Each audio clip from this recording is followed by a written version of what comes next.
हम मैथिली मृणालिनी अखिल भारतीय विद्यार्थी परिषद की तरफ से अध्यक्ष पद के उम्मीदवार आने वाले पटना विश्वविद्यालय छात्र संघ के चुनाव में हमारी बैलेट संख्या 4 है। हम जिन मुद्दों पर काम करना चाहते हैं, जैसे कि भैया ने अभी जस्ट बताया कि हम ठीक करेंगे या 5 काम, द 5 P प्रिंसिपल्स: परीक्षा, परिसर, पाठ्यक्रम, परिणाम और प्रवेश। अगर हम प्रवेश से स्टार्ट करें तो जब कोई स्टूडेंट पटना यूनिवर्सिटी में दाखिला लेते हैं तो उनके पेरेंट्स बहुत खुश होते हैं कि चलो हमारा बच्चा जो है वो एक बिहार के बहुत अच्छे यूनिवर्सिटी में पढ़ने जा रहा है। उनकी बहुत सारी एस्पिरेशंस होती हैं, लेकिन जब वो बच्चे यहाँ पर आते हैं तो कई बार उन्हें वो माहौल नहीं मिल पाता, वो अपॉर्चुनिटी नहीं मिल पाती। अगर हम बात करें प्रवेश की तो हम लोग देख रहे हैं कि जो यहाँ के एंट्रेंस एग्ज़ाम है वो कहीं ना कहीं नहीं है और स्कोर के बेसिस पर एग्जामिनेशन नहीं हो पा रहा है और स्कोर के बेसिस पे एडमिशन हो रही है, जिसके कारण हमारे जो बिहार बोर्ड के भाई हैं या बहनें हैं उनके एडमिशन में थोड़ी दिक्कत हो रही है और उन्हें कहीं ना कहीं ये माहौल, ये यूनिवर्सिटी का एक एटमॉस्फेयर वो नहीं मिल पा रहा है। अगर हम परिसर की बात करें तो परिसर में बहुत सारी चीज़ों की ज़रूरत है। सबसे पहले तो एक हाइजीन की ज़रूरत है, एक मेंटेनेंस स्टाफ की ज़रूरत है कि जब आप परिसर में जाएँ तो जाते के साथ आप खुश हो जाएँ कि हाँ आप वहाँ पर पढ़ने के लिए जा रहे हैं। परिसर में हम बात करते हैं तो सिक्योरिटी को भी इंक्लूड करते हैं, इसीलिए सीसीटीवी के इंस्टॉलेशन की भी बात करेंगे। हमारा जो सिस्टम है, अगर हम पाठ्यक्रम की बात करें तो वो चॉइस बेस्ड एजुकेशन का है, लेकिन मेरा ये प्रश्न है कि क्या हमें सच में चॉइस मिल रही है?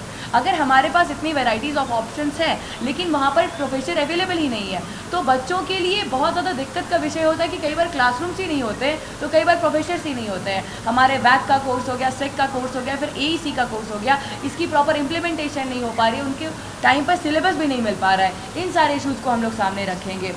अगर हम परिणाम की बात करें तो वेबसाइट ग्लिचेस, इसके कारण बच्चों को बहुत ज़्यादा सफ़र करना पड़ रहा है। वो अगर फ़ी को सबमिट भी कर रहे हैं तो कई बार कोई ग्लिचेस आ जा रहा है और बार बार उन्हें यूनिवर्सिटी का चक्कर लगाना पड़ रहा है। दे आर नॉट कंफर्टेबल, उनका आधा से ज़्यादा टाइम यूनिवर्सिटी के चक्कर लगाने में चला जाता है, तो वो फिर पढ़ाई कब करेंगे?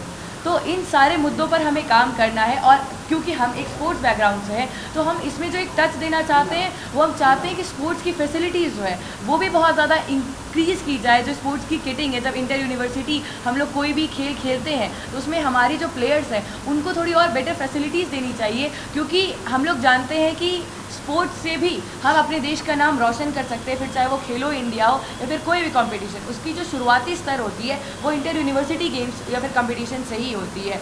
इसके साथ साथ हमारी पूरी कोशिश रहेगी कि प्रोटेस्ट के कारण, स्पेशली फोर्स प्रोटेस्ट के कारण कोई भी क्लास जो है वो हमारे विद्यार्थियों की डिस्टर्ब ना की जाए। हम लोग चाहते हैं कि जैसे कि DU में एक प्रॉपर प्लेस उन लोगों को दिया गया है, डेजिग्नेटेड है प्रोटेस्ट के लिए, अगर पटना विश्वविद्यालय में वो हो पाए और हमारे छात्र छात्राएं जो कि उस प्रोटेस्ट का हिस्सा नहीं बनना चाहती, वो शांति से अपना क्लास करना चाहती हैं, और जो बच्चे प्रोटेस्ट करना चाहते हैं, इन दोनों में एक डिफरेंशिएशन हो तो वो काफ़ी ज़्यादा अच्छा रहेगा।